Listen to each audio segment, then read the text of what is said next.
ஆண்டவரும் அருமை இரட்சகருமாகிய இயேசு கிறிஸ்துவின் இனிய திருப்பெயரிலே உங்கள் அனைவரையும் அன்போடு நான் வாழ்த்துகிறேன். அருமையான இந்த பரிசுத்த ஓய்வு நாளின் காலை ஆராதனையிலே உங்களோடு பங்கு பெறவும், கடவுளுடைய வார்த்தையை உங்களோடு பகிர்ந்து கொள்ளவும் கர்த்தர் தந்த நல் வாய்ப்புக்காக அவருக்கு நான் நன்றி செலுத்துகிறேன். அருமையான இந்த காலை பொழுதிலே நாம் தியானத்திற்கென்று திருச்சபையானது நமக்கு தந்திருக்கிற செம்பொருள் படைப்பின் நன்மை தன்மை. படைப்பின் நன்மை தன்மை, த குட்னஸ் ஆஃப் கிரியேஷன்.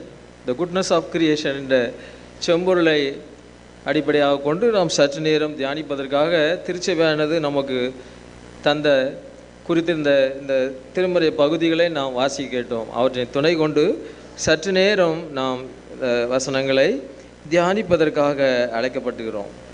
படைப்பின் நன்மை தன்மை என்று கொடுத்திருக்கிறார்கள். படைப்பு என்று சொன்னவுடன் நமக்கு ஞாபகத்துக்கு வருவது என்ன? ஒவ்வொருத்தருக்கும் ஒன்று ஞாபகத்துக்கு வரும். எனக்கு என்ன ஞாபகம் வருதுனாக்கா ஆதியாகமம் 1வது அதிகாரம் தான் ஞாபகம் வருது. படைப்பு என்று சொன்ன உடனே ஆதியாகமம் 1வது அதிகாரத்தில் 2வது அதிகாரம் அந்த பகுதி ஞாபகத்துக்கு வருகிறது. அதிலே நாம் என்ன தெரிந்து கொள்கிறோம்? இந்த உலகத்தை அனைத்தையும் படைப்புகள் அனைத்தையும் படைத்தவர் யார்? கடவுள் படைத்தார் என்பதை அந்த பகுதி நமக்கு தெளிவாக சொல்கிறது. இந்த பிரபஞ்சத்தை ஒன்றும் இல்லாத ஃப்ரம் நத்திங் ஒன்றுமில்லாத நிலையிலிருந்து அவர் முழுமையாக படைத்ததை வேதம் நமக்கு தெளிவாக சொல்கிறது. இந்த உலகத்திலே நிறைய கிரியேஷன் ஸ்டோரிஸ் இருக்குது. உலகம் எப்படி உண்டானது எப்படி என்று சொல்லுகிற படைப்பின் சரிதை கிரியேஷன் ஸ்டோரிஸ் நிறைய இருக்குது. ஆனால் அவற்றில் எல்லாவற்றையும் விட சிறந்த ஒரு படைப்பின் சரிதை என்று பார்ப்போமானால் நம்முடைய வேதாகமத்திலே கொடுக்கப்பட்டிருக்கிற படைப்பின் சரிதை தான். அருமையாக இந்த உலகம் எப்படி படைக்கப்பட்டது, படைப்புகள் எல்லாம் எவ்வாறு கடவுளால் ஒன்றொன்றா பார்த்து ஒன்றொன்றாக அவர் கவனம் செலுத்தி சிறப்பாக அவர் படைத்தார் என்று சொல்லி இந்த வேதத்திலே நாம் படிக்கிறோம். ஆதியாகமம் 1வது அதிகாரம் 1வது வசனம் சொல்லுகிறது, ஆதியிலே தேவன் வானத்தையும் பூமியையும் படைத்தார் என்று சொல்லுகிறது. பூமியானது எப்படி இருந்ததாம்? ஒழுங்கின்மையும் வெறுமையுமாக இருந்ததாம். ஆழத்தின் மேல் இருள் இருந்தது என்று பார்க்கிறோம். முதல்ல இருந்தது இதுதான். கடவுள் அதிலிருந்து தான் இந்த உலகத்தை அவர் படைத்தார் என்று பார்த்தோம். அவர் முதலாவது வானத்தையும் பூமியையும் அவர் படைத்தார் என்று சொல்லி பார்க்கிறோம். சரி, இப்போ கடவுள் நல்லவரா கெட்டவரா? கடவுள் கெட்டவரா? நல்லவர் தான் சொல்கிறாங்க. எல்லாருமே நல்லவர் தான் சொல்கிறோம் இல்லையா? கடவுள் நல்லவரா கெட்டவரா? நல்லவர் தான். இந்த உலகத்தில் ஒரு மனிதனை நாம் கேட்டால் உடனே அதுக்கு நிறைய ஆப்ஷன்ஸ் நம்ம கொடுக்குறோம். ஆனால் கடவுள் என்று சொன்ன உடனே நாம் என்ன சொல்கிறோம்? கடவுள் நல்லவர். அது வேதத்தின் பல பகுதிகளிலே நாம் பார்க்கிறோம். நாம் அதை அறிந்தும் உணர்ந்தும் அனுபவித்தும் இருக்கிறோம் இந்த உலகத்திலே இல்லையா? God is good all the time God is good என்று நாம் பாடல் எல்லாம் அருமையாக பாடுகிறோம். அப்போது கர்த்தர் நல்லவர். இந்த படைப்புகளை குறிக்கும் போது கடவுள் எப்படிப்பட்டவர் என்பதை நாம் சிந்திப்பதற்கு நாம் அழைக்கப்பட்டிருக்கிறோம் இல்லை? நல்ல மரமானது நல்ல கனிகளை கொடுக்கும், கெட்ட மரம் கெட்ட கனிகளை கொடுக்கும், நல்ல மரமானது கெட்ட கனிகளை கொடுக்காது என்று வேதத்திலே நாம் வாசிக்கிறோம். ஒரு சமையலை நம்ம சாப்பிடும்போது டேஸ்ட்டை வச்சே சொல்லிடலாம்ல யார் சமைச்சாங்கன்னு. பொதுவாக தெரியாது, ஆனால் வீட்டில் சொல்கிறேன். வீட்டில் ஒரு உணவுப் பொருளை நம்ம சாப்பிடும்போது இதை அம்மா செஞ்சாங்களா, அக்கா செஞ்சாங்களா, அண்ணன் செஞ்சாரா, இல்லை அப்பா செஞ்சாங்களா என்று சொல்லி நாம் சொல்லலாம். அந்த படைப்பு ஆனது அந்த படைக்கப்பட்டவருடைய சிறப்பு தன்மையை கொண்டிருக்கும் என்பதுதான் உண்மை. கடவுள் நல்லவராக இருக்கிறனால அவர் எல்லாவற்றையும் நல்லதாகவே படைத்தார். நன்மையான காரியங்களையே அவர் படைத்தார் என்று வேதத்திலே நாம் பார்க்கிறோம். கடவுள் நல்லவர் என்று தான் வேதம் பல இடத்துல சொல்லுது. கிட்டத்தட்ட 65 இடங்களிலே வேதாகமத்திலே கிட்டத்தட்ட 65 இடங்களிலே கடவுளுடைய படைப்பின் நன்மையான தன்மையை குறித்து எழுதப்பட்டிருக்கிறதாக வேதாகம அறிஞர்கள் சொல்லுகிறதை நாம் பார்க்கிறோம். 1 நாளாகமம் 16வது அதிகாரம் 34வது வசனம் சொல்கிறது, கர்த்தர் நல்லவர், அவரை துதியுங்கள், அவர் கிருபை என்றும் உள்ளது என்று சொல்கிறது.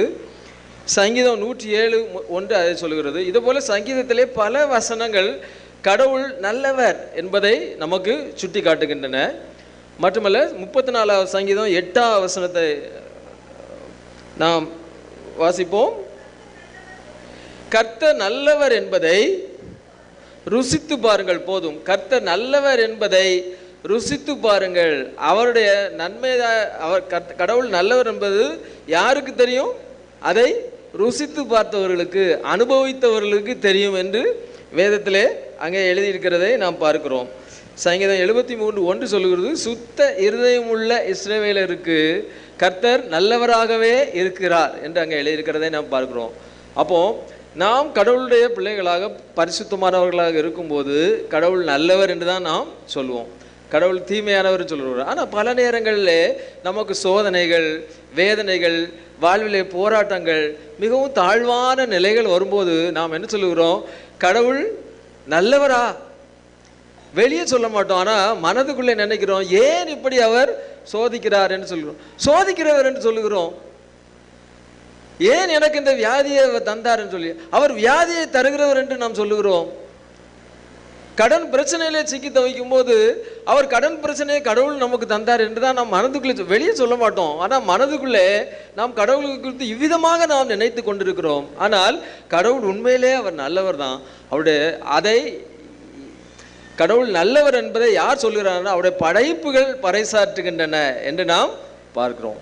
இன்று நாம் வாசிக்கின்ற சங்கீதம் 104வது சங்கீதம் முழுமையாக கடவுள் எப்படி நன்மையான காரியங்களை படைத்திருக்கிறார் என்பதை ஒன்றொன்றாக அங்கே சங்கீதக்காரர் விவரிக்கிறதை நாம் பார்க்கிறோம், இல்லையா? அதை வைத்தே சொல்லிவிடலாம் கடவுள் நல்லவர் என்பதை. அவருடைய படைப்பின் நன்மை தன்மையை நாம் உணரும் போது நிச்சயமாக கடவுள் நல்லவர் என்பதை அதன் மூலமாக நாம் அறிந்து கொள்ள முடியும் என்பதிலே சந்தேகமில்லை. அதை கடவுளே சொல்லுகிறார். எல்லாருக்கும் தெரியும். இது ஆதியாகமம் 1வது அதிகாரத்திலே நாம் படிக்கும்போது கடவுள் ஒவ்வொன்றையும் படைத்து விட்டு அது படைத்தவுடன் என்ன சொன்னார்? அது நன்றாக இருக்கிறது என்று சொன்னார். நல்லது என்று கண்டார். நல்லது என்று அவரே சர்டிஃபிகேட் கொடுக்கிறார். கடவுளே நல்ல கடவுள் தான் படைத்த படைப்புகள் நல்லவை, அவை நன்மையானவை என்று அவர் சர்டிஃபிகேட் கொடுக்கிறதை பார்க்கிறோம். ஆதியாகமம் 1வது அதிகாரம் 4, 10, 12, 18, 21, 25 இந்த வசனங்களை நாம் வாசி பார்க்கும்போது கடவுள் ஒவ்வொன்றையும் படைத்து விட்டு சொல்லுகிறார், அது நல்லது, அது நன்மை பயக்கக்கூடியது என்று அங்கே சொல்லுகிறதை பார்க்கிறோம். கடைசியாக எல்லாவற்றையும் அவர் படைத்து முடித்து விட்டு 32வது வசனத்தில் சொன்னார். 32வது வசனத்தை வாசிப்போம். தாம் உண்டாக்கின எல்லாவற்றையும் பார்த்தார், போதும், அவை மிகவும் நன்றாக இருந்தது. முதல்ல சொன்னார் எல்லாம் நன்றாக இருக்கிறதுன்னு சொன்னார். இப்போ அவர் சொல்ற ரொம்ப எக்ஸலண்ட், வெரி குட், மிகவும் நன்றாக இருக்கிறது என்று அங்கே சொல்லுகிறதை நாம் பார்க்கிறோம். அப்போ அந்த படைப்புகள் நன்மை தரக்கூடியவை தான். அதை தான் இன்று நாம் தியானிப்பதற்கு நாம் அழைக்கப்படுகிறது, த குட்னஸ் ஆஃப் கிரியேஷன். அப்படி என்னதான் படைப்பில் நன்மை இருக்கு? நல்லதுன்னு வாயால் சொன்னால் போதுமா? அவன் நல்லவே என்ன என்று நாம் சொல்ல வேண்டாமா? அதைத்தான் இன்று தியானிப்பதற்கு திருச்சபையானது நம்மை அழைத்து கொண்டிருக்கிறது. வேதத்தில் அருமையாக நாம் பார்க்கிறோம். 104வது சங்கீதத்தில் நாம் பார்க்கிறோம். 104வது சங்கீதத்திலே 2வது வசனத்தை நாம் வாசிப்போம். போதும், ஒளியை வஸ்திரமாக தரித்து கொண்டிருக்கிறார். ஒளியை படைத்தார் இல்லை? கடவுள் வெளிச்சத்தை படைத்தார் இல்லையா? முதல் கடவுள் படைத்தது என்ன? வெளிச்சத்தை தான் படைத்தார் இல்லையா? முதல் அவர் படைத்தது, அவர் வெளிச்சத்தை தான் படைத்தார் என்று சொல்லி நாம் பார்க்கிறோம். 4வது நாளிலே அவர் சுடர்களை படைத்ததை பார்க்கிறோம். சூரியன், சந்திரன், நட்சத்திரங்களை அவர் படைத்ததை பார்க்கிறோம். அப்போ வெளிச்சம் இல்லாமல் நம்மால் வாழ முடியுமா? முடியாது. அப்போ வெளிச்சம் ஒரு நன்மையான ஒரு ஈவு, அது ஒரு குட் கிஃப்ட் ஃப்ரம் காட். வெளிச்சத்தை அவர் தந்திருக்கிறார். அங்கே 5வது வசனத்தை வாசிப்போம்.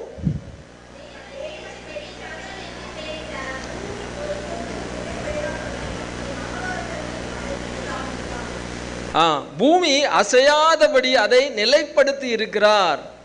பூமி அசையாத, பூமி எப்படி நிலை நிற்கிறது? நாம் எல்லாரும் எப்படி பாதுகாப்பாக இருக்கிறோம்? அது சுற்றி கொண்டே இருக்கிறது. நாம் எல்லாரும் எப்படி பாதுகாப்பாக இருக்கிறோம்? பாதுகாப்பை அவர் நிலைத்தன்மையை கொடுத்திருக்கிறார். படைப்புகள், நாம் பறந்து போகிறோம், நாம் பிறக்கிறோம், வளர்கிறோம், வாழ்கிறோம், மறைந்து போகிறோம். ஆனால் மற்ற படைப்புகள் எல்லாம் நிலையாக அவை இருக்கின்றன. ஒரு நாளில் அவை ஒளிந்து போகும், ஆயினும் அவற்றை நிலைப்படுத்தி இருக்கிறார். சூரியன், சந்திரன், நட்சத்திரங்கள், பூமி, அண்ட சராசரங்களை அவர் நிலைப்படுத்தி இருக்கிறார். இது ஒரு நன்மை தன்மை என்று நாம் பார்க்கிறோம். அவர் காற்றை படைத்திருக்கிறார், சுவாசித்து நமக்கு உயிர் தருவதற்கு காற்றை படைத்திருக்கிறார். உணவை அவர் படைத்திருக்கிறார். 27வது வசனம் மற்றும் 14வது வசனத்தில் பார்க்கிறார், ஏற்ற நேரத்திலே நமக்கு ஆகாரம் வேண்டும் என்று ஆகாரத்தை அவர் படைத்தார். அதற்கென்று தாவரங்களை அவர் படைத்தார் என்று பார்க்கிறோம். அவர் தண்ணீரை படைத்திருக்கிறார். 10 மற்றும் 11 வசனங்கள், சங்கீதம் 104 10 மற்றும் 11 வசனங்கள். பள்ளத்தாக்களில் நீரூற்றுகளை அவர் வரவழைத்திருக்கிறார்.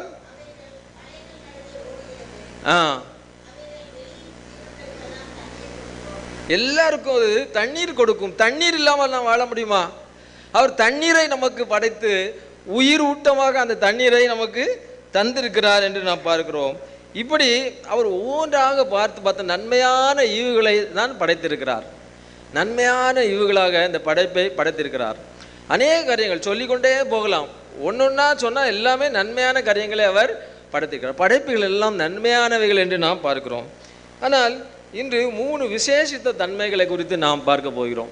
படைப்புகளின் சிறப்பான ஒரு நன்மை தன்மை, நன்மையானது என்று சொல்கிறோம். அதில் மிகவும் சிறப்பான 3 காரியங்களை குறித்து இன்று தியானிக்கும்படியாக நாம் கடந்து செல்ல விரும்புகிறோம். முதலாவது பாருங்கள், இந்த படைப்புகள் நன்மையானவை என்று சொல்கிறோம் இல்லையா? நன்மையான ஈவுகளை தருவதுதான் படைப்புன்னு சொல்கிறோம். படைப்பின் நன்மை தன்மையை நாம் தியானிக்கிறோம். முதலாவது, படைப்புகள் அனைத்தும் பரிசுத்தமானவை. படைப்புகள் அனைத்தும் பரிசுத்தமானவை, தூய்மையானவை. படைப்புகள் அனைத்தும் தூய்மையானவை. படைப்புகள் அசுத்தம் இல்லாதவை, பாவம் இல்லாதவையாக தான் கடவுள் இந்த அவர் படைப்புகளை படைத்தார் என்று பார்த்தார். கடவுள் முதலாவது என்ன படைத்தார்? வெளிச்சத்தை படைத்தார் என்று பார்த்தோம் இல்லை? 2ஆம் வசனத்திலே, ஆதியாகமம் 1வது அதிகாரம் 2-3 வசனத்திலே பார்க்கிறோம். பூமியானது ஒழுங்கின்மையும் இருந்தது, ஆழத்தின் மேல் இருள் இருந்தது, தேவ ஆவியானவர் ஜலத்தின் மேல் அசைவாடி கொண்டிருந்தார். அவர் முதலாவது வெளிச்சத்தை படைத்தார். கடவுள் ஒளியாய் இருக்கிறார். 1 யோவான் 1வது அதிகாரம் 5ஆம் வசனம் என்ன சொல்கிறது? 1 யோவான் 1வது அதிகாரம் 5ஆம் வசனம் சொல்லுது, கடவுள் ஒளியாய் இருக்கிறார், அவரில் எவ்வளவேனும் இருளே இல்லை. அவர் வெளிச்சத்தை நன்மையான காரியமாக படைத்திருக்கிறார். அங்கே இருளுக்கு இடமே இல்லை, இருளுக்கு இடமே இல்லை, தூய்மையாக அங்கே படைத்திருக்கிறார் என்று சொல்லி நாம் பார்க்கிறோம். லேவியராகமம் 11வது அதிகாரம் 45ஆம் வசனத்திலே கடவுள் சொல்லுகிறார், நான் பரிசுத்தர், ஆகையால் நீங்களும் பரிசுத்தராய் இருப்பீர்களாக, நீங்களும் பரிசுத்தராய் இருப்பீர்களாக என்று சொல்லுகிறார். ஆக அவர் பரிசுத்தமானவர், அவரிடத்திலே அசுத்தத்திற்கே இடம் இல்லை என்று சொல்லி நாம் பார்க்கிறோம். அதே போலதான் அவருடைய படைப்புகளிலே இருளுக்கு இடமில்லை, அசுத்தத்திற்கு இடமில்லை என்று நான் சொல்லி நாம் பார்க்கிறோம். ஆதியாகமம் 2வது அதிகாரம் 25ஆம் வசனத்தை நாம் வாசிப்போம்.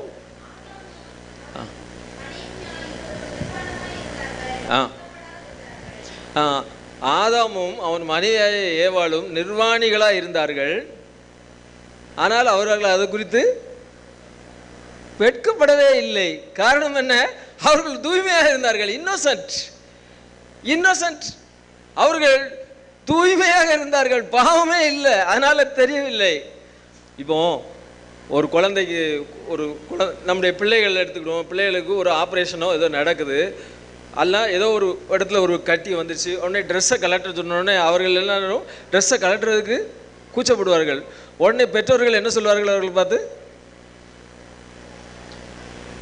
நான் பார்த்து தான் உன்னை வளர்த்தேன், நான் தான் உன்னை பெற்றெடுத்து வளர்த்தேன், எனக்கு தெரியாமல் எதுவும் இல்லை என்று சொல்லி அவர்களிடத்திலே நாம் சொல்லுகிறோம்.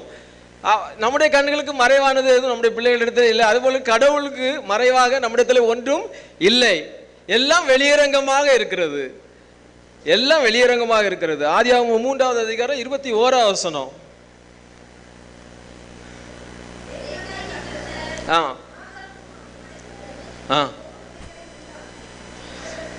ஆதாமுக்கும் அவருடைய மனைவி ஏவாளுக்கும் தோலினாலே உடைகளை உண்டு பண்ணி தருகிறார்.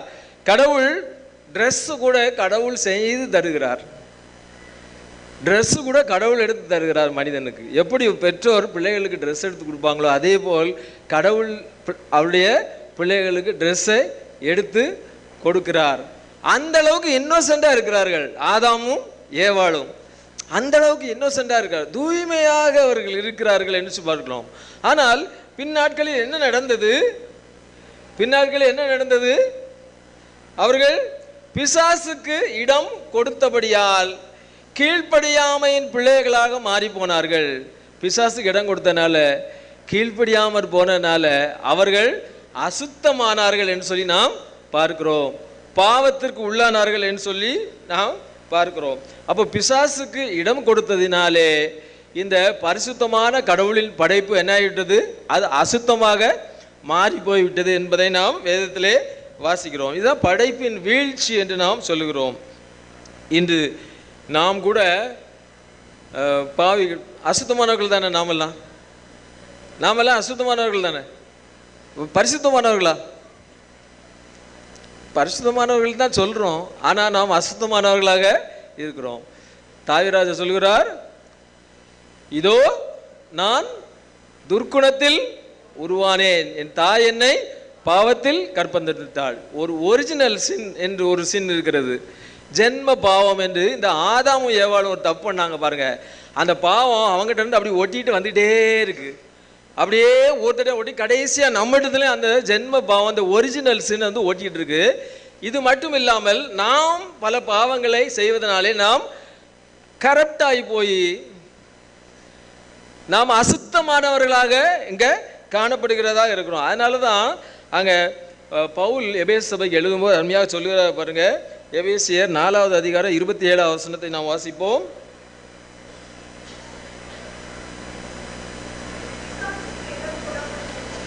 பிசாசுக்கு இடம் கொடாமலும் இருங்கள். பிசாசுக்கு இடம் கொடாமல் இருங்கள். இந்த பாவம் அசுத்தமான, நம்முடைய அசுத்தமான தன்மைக்கு காரணம் என்னன்னா, நாம் பிசாசுக்கு இடம் கொடுத்து விட்டோம். எப்படி ஆதாமும் ஏவாளும் பிசாசுக்கு இடம் கொடுத்ததுனால அவர்கள் வீழ்ந்து போனார்களோ, அதுபோல நாம் என்ன பண்ணுகிறோம்? நான் பரிசுத்தன், நான் இயேசுவின் பிள்ளை, நான் ரட்சிக்கப்பட்டிருக்கிறேன், ஞானசாரம் எடுத்திருக்கிறேன் எல்லாம் சொல்லுகிறோம். ஆனால் பிசாசுக்கு இடம் கொடுத்து விடுகிறோம்.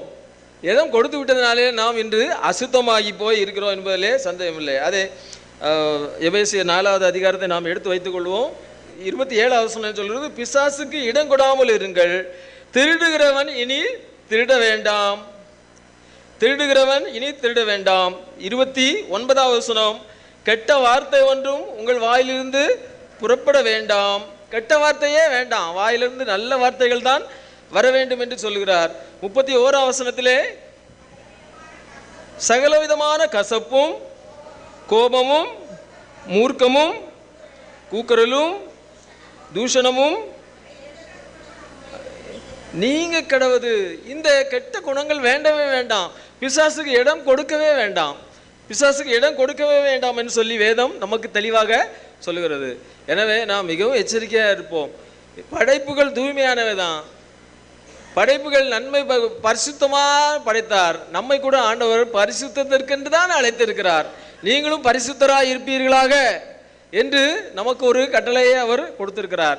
எனவே நம்மை நாம் அர்ப்பணிப்போம். ஆண்டவரே, என்னிடத்துல ரொம்ப அசுத்தம் இருக்குது, என்னிடத்துல குறைகள் உண்டு, அந்த குறைகளை எல்லாம் நீர் நீக்கும். என்னிடத்துல அநீதி உண்டு, அசுத்தம் உண்டு, அதையெல்லாம் நீர் நீக்கும் என்று கேட்கும்போது ஆண்டவர் நிச்சயமாக நமக்கு உதவி செய்வார். அந்த படைப்பின் புனித தன்மையை பாதுகாப்பதற்கு என்னை ஒரு கருவியாக நீர் பயன்படுத்தும். படைப்பின் தூய்மை நிலையை பராமரிப்பதற்கு என்னை ஒரு கருவியாக பயன்படுத்தும். நான் என்னை அர்ப்பணிக்கிறேன் என்று சொல்லும்போது நிச்சயம் கடவுள் உதவி செய்வார். அதுதான் அருமையான ஒரு பக்தன் ஒரு பாட்டில் பாடுகிறார் பாருங்க. குறையாவும் நீக்கிட நாதானீர் சம்பூரண திக்கற்றோரை தாங்கிட நீரே மாதயாபர நான் சுத்த பாவிதான், நீரோ தூயர் தூயரே. நான் நீதி கேடுள்ளோ, நீர் நிறைந்த நித்யரே. நான் அசுத்த பாவிதான், நான் அசுத்த பாவிதான், நான் அநீதி நிறைந்தவன் தான், நீரோ தூயவராய் இருக்கிறீரே, என்னை தூய்மைப்படுத்தும். எந்த ஆத்ம நேசரே, வெள்ளம் போன்ற துன்பத்திலே தாசன் திக்கு தெரியாமல் நான் தடுமாறும் போது என்னை நேர்மையான வழியிலே, தூய்மையின் வழியிலே நடத்தும் என்று நாம் கேட்போம். கேட்கும்போது ஆண்டவர் உதவி செய்வார். இரண்டாவது பாருங்க, படைப்புகள், கடவுளுடைய படைப்புகள் சுதந்திரம் பெற்றவை. ஃப்ரீடம். கடவுளுடைய படைக்கும் போது அவர்களுக்கு என்ன கொடுத்தார்? அவர் சுதந்திரம் கொடுத்தார். God gave freedom to nature. இயற்கைக்கு அவர் சுதந்திரத்தை கொடுத்தார் என்று சொல்லி நாம் பார்க்கிறோம். ஆதியாகமம் 1வது அதிகாரம் 22வது வசனத்தை நாம் வாசிப்போம்.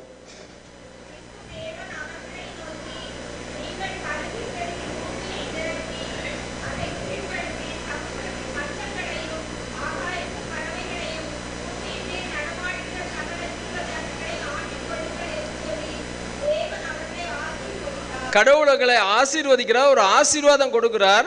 நன்மையான இந்த ஆசீர்வாதத்தை கடவுள் தரும்போது என்ன சொல்லுகிறார்? நீங்கள் பலுகி பெருகி பூமியை நிரப்புங்கள். சுதந்திரம் தருகிறார்.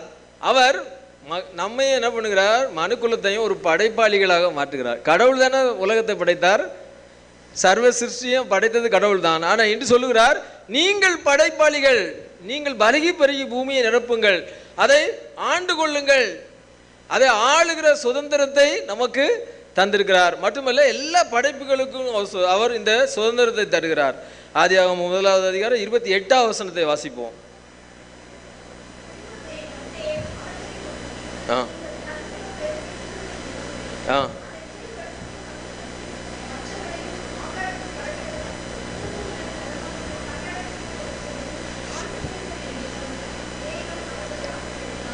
இங்க பாருங்க, இங்கே அவர் ஆசீர்வதித்து நீங்கள் பலுகி பெருகி பூமி நிரப்புங்கள், சகலத்தையும், மனுக்குலத்தை மாத்திரமல்ல, தாவரங்கள், பூண்டுகள், விலங்குகள், பறவைகள், மச்சங்கள் எல்லாவற்றுக்கும் அவர் ஒரு சுதந்திரத்தை தருகிறார் என்று நான் சொல்லி பார்க்கிறோம். ஆனால் இந்த படைப்புகள் என்னாச்சு? இந்த சுதந்திரத்தை அவை இழந்து போய் இருக்கிறதை என்று நாம் பார்க்கிறோம். அவை இழந்து போய் இருக்கிறதை நாம் பார்க்கிறோம். இன்று காரணம் என்ன? பாவம்தான். கடவுளுக்கு கீழ்ப்படியாமல் போனதன் விளைவு இந்த ஆசீர்வாதத்தை மனுக்குலம் இழந்து போனது.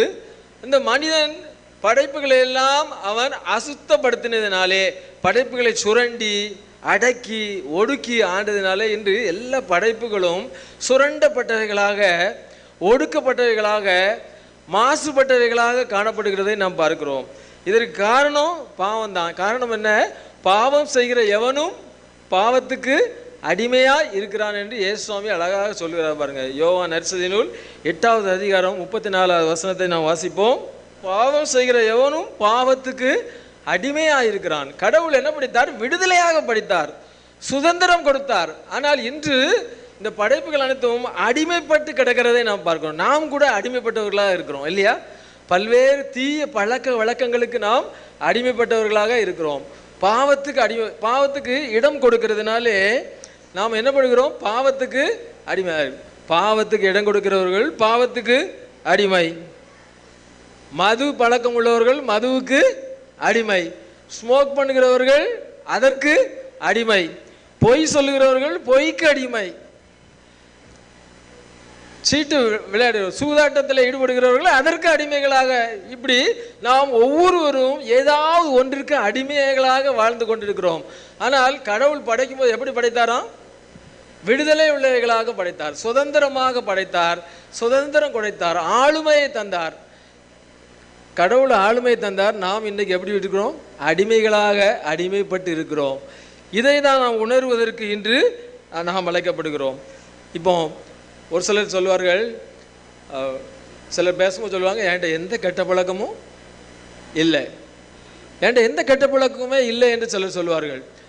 அவர் ஒன்று ஒன்றா கேட்டால் அது இல்லை இது இல்லை, எந்த கெட்ட பழக்கமும் இல்லை, ஆனால் ஒன்றே ஒன்று என்னென்னா நான் பொய் சொல்கிறேன் அப்படின்னு சொல்லி. அப்போ என்னாச்சு, அவளுக்கு சொன்னது இந்த ஒன்றுலே கேன்சல் ஆகி போச்சு. என்கிட்ட எந்த குடிப்பழக்கம் இல்லை, வேற எந்த தீய பழக்கம் இல்லை, எந்த தீய பழக்கமும் இல்லை, ஆனால் ஒன்றே ஒன்று நான் பொய் சொல்லுகிறவனாக இருக்கிறேன் என்றால் அப்போ பொய்க்கு அடிமையாக இருக்கிறோம். அதில் எல்லா பாவமும் நம்மோடு வந்து ஒட்டி கொள்வதாக இருக்கிறது என்று சொல்லி பார்க்குறோம். அதே போல் தான் குடிக்கிறவர்களை பார்த்தீங்கன்னா பெரிய குடிகாரர்களாக இருக்கிறார்கள். ஆனால் அவங்கள்ட்ட போய் சொன்னால் கொஞ்சமாக தான் நான் முதல்ல குடித்தேன். பீர் குடிக்கிறது உடலுக்கு குளிர்ச்சி. ஒரு சகோதரர் இப்படி சொன்னார், பீர் உடலுக்கு குளிர்ச்சிங்க, அதனால் குடித்தேன். பிராண்டி அது மெடிசின் மாதிரி டாக்டர் குடிக்க சொன்னார், அதான் குடித்தேன். ஆனால் விளைவு என்ன, இன்று அவர்கள் பெரிய குடிகாரர்களாக மாறி இந்த மரணத்தை நோக்கி அவர்கள் போய் கொண்டிருக்கிறதை நாம் பார்க்கிறோம். இப்படி சின்ன சின்ன சின்ன சின்ன பாவங்கள் நமக்கு பெரிய சாபத்தை கொண்டு வருவர்களாக இருக்கின்றன. சின்ன சின்ன பாவங்கள் அவற்றுக்கு நாம் இடம் கொடுக்கும்போது இன்று நம்மை பெரிய சாபத்தை நோக்கி நம்மை வழி நடத்துகிறவர்களாக இருக்கின்றன. எனவே தான் ஆண்டவர் சொன்னார், பாவத்துக்கு இடம் கொடாதிருங்கள். பாவம் செய்கிற எவனும் பாவத்துக்கு அடிமையாக இருக்க, எனவே பாவத்துக்கு இடம் கொடாதிருங்கள் என்று அங்கே சொல்லுகிறது. பேதுரு அருமையாக சொல்லுகிறார் பாருங்க. 1 பேதுரு 5வது அதிகாரம் 8-9 வசனங்களிலே 1 பேதுரு 5:8-9 தெளிந்த புத்தியுள்ளவர்களாயிருங்கள், தெளிந்த புத்தியுள்ளவர்களாயிருங்கள், விழித்திருங்கள், தூங்காதீங்க, அசதியாராதீங்க, பி அலர்ட், தூங்காதீங்க, விழித்திருங்கள். ஏனெனில் உங்கள் எதிராளியாகிய பிசாசானவன் கர்ச்சிக்கிற சிங்கம் போல எவனை விழுங்கலாமோ என்று வகை தேடி சுற்றி பக்கத்திலே நிற்கிறான். சிங்கம் மாதிரி எப்ப விழுங்கலாம் என்று சொல்லி கொஞ்சம் தூங்கணும்னா நம்மை அந்த பாவத்திலே விழுங்கி விடும். நம்ம எவனை விழுங்கலாமோ என்று வகை தேடி சுற்றி திரிந்து கொண்டிருக்கிறான். விசுவாசத்திலே உறுதியாக இருந்து அவனுக்கு எதிர்த்து நில்லுங்கள், விசுவாசத்திலே உறுதியாக இருந்து அவனுக்கு எதிர்த்து நில்லுங்கள் என்று வேதம் சொல்லுகிறது. எனவே இந்த பல்வேறு அடிமைத்தனங்களுக்கு நாம் உட்பட்டிருக்கிறோம். வெளியே சொல்லுகிறோம், நான் கடவுளுடைய பிள்ளை, விசுவாசி, கோயிலுக்கு போகிறேன், பாடல் பாடுகிறேன், வேதத்தை வாசிக்கிறேன், தியானிக்கிறேன், ஜெபிக்கிறேன், உபவாசிக்கிறேன், ஃபெல்லோஷிப்பில் கலந்து கொள்கிறேன் என்று நம்மை குறித்து அநேக காரியங்களை சொல்லுகிறோம். ஆனால் கடைசியாக என்ன பண்ணுகிறோம், ஒரே ஒரு இடத்துல நாம் அசதியுள்ளவர்களாய் தூங்குகிறவர்களாய் நாம் காணப்படுகிறோம், பாவத்துக்கு இடம் கொடுத்து விடுகிறோம். எனவே இன்று நம்மை பரிசோதித்து அறிவதற்காக நாம் அழைக்கப்படுகிறோம். கடவுள் விடுதலை உள்ளவர்களாக படைத்தார், ஆனால் நாம் அடிமைப்பட்டு கிடக்கிறோம். எனவே இந்த விடுதலை நோக்கி பயணிப்பதற்கு நம்மை அர்ப்பணிக்க நாம் இன்று கடவுளிடத்தில் ஒரு உறுதி கொடுப்போம். 3வது பாருங்க, படைப்புகள் தியாகம் செய்பவை. படைப்புகள் தியாகம் செய்பவை. இந்த படைப்புகள் ஒன்றுக்கொன்று தியாகம் செய்பவையாக அங்கே காணப்படுகிறதை பார்க்கிறோம். ஆதியாகமம் 1வது அதிகாரம் 29வது வசனத்தை நான் வாசிப்போம். பின்னும் தேவன் இதோ பூமியின் மேல் விதை தரும் சகலவித பூண்டுகளை கனிமரங்களாகிய சகலவித விருட்சங்களையும் அவைகள் உங்களுக்கு ஆகாரமாயிருக்கும். பாருங்க, மனிதருக்கு கடவுள் என்ன கொடுத்தாராம், எல்லாவித தாவரங்களையும் உணவாக கொடுக்கிறார். உணவாக கொடுக்கும்போது என்ன ஆகும், உயிர் வாழ முடியுமா? அது தன்னுடைய உயிரையே தந்து நமக்கு உணவாக பயன்படுகிறது. இந்த தாவரங்கள், பல்வேறு அந்த பூண்டுகள் போன்ற காரியங்கள் எல்லாம், கனிகள், கனி தரும் மரங்கள் எல்லாம் நமக்கு உணவு தருவதற்காக தன்னை தியாகம் செய்கிறவர்களாக காணப்படுகின்றன. அங்கே பாருங்க, ஆதியாகமம் 9வது அதிகாரம் 3வது வசனத்தை வாசிப்போம்.